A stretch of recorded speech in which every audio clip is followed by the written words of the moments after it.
caso, voy a ser la guía que os acompañe en este recorrido y lo primero, pues daros la bienvenida a lo que es el Palacio Real de Olite.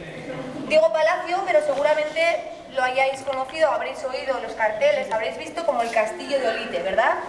Bueno, pues la primera diferencia, ¿alguien sabría decirme diferencias entre un palacio y un castillo? Si sabrían algo.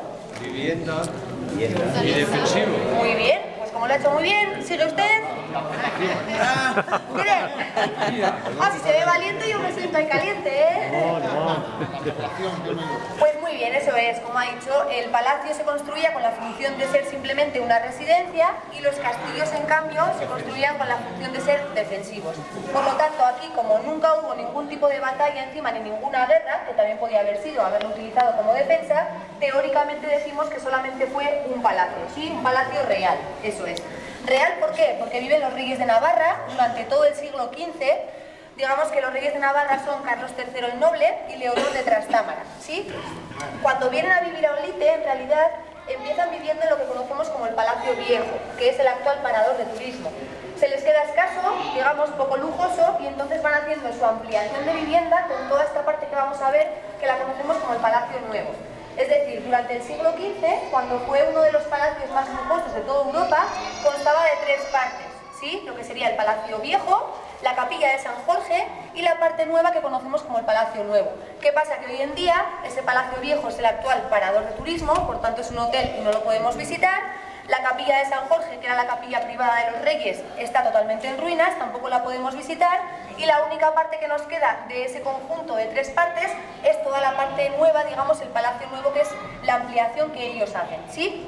Bueno, esta ampliación la empiezan a hacer en 1402 y acaban en 1424. Es decir, tardan 24 años en hacer todo lo que vamos a ver.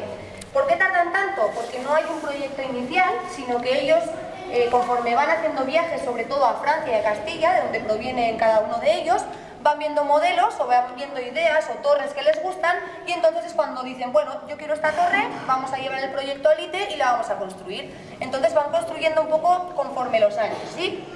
Por eso os vais a dar cuenta que es un palacio bastante laberintoso, porque no hay un proyecto inicial, y como colapsado, las construcciones, como sin sentido. Hay pasillos muy estrechos, de repente hay esplanadas muy grandes, hay estancias pequeñas, estancias grandes, torreones, jardines, todo junto, sin ningún tipo de orden, ¿sí? Bueno, en realidad este patio que tenemos aquí no era el patio de entrada, sino que era el patio de armas, pero el patio de armas solamente por nombre, teóricamente, porque en realidad lo que había eran naranjos, era un jardín de naranjos, de toronjales. Y en realidad era uno de los caprichos de Carlos III, el decir que tenía las naranjas del árbol a su boca.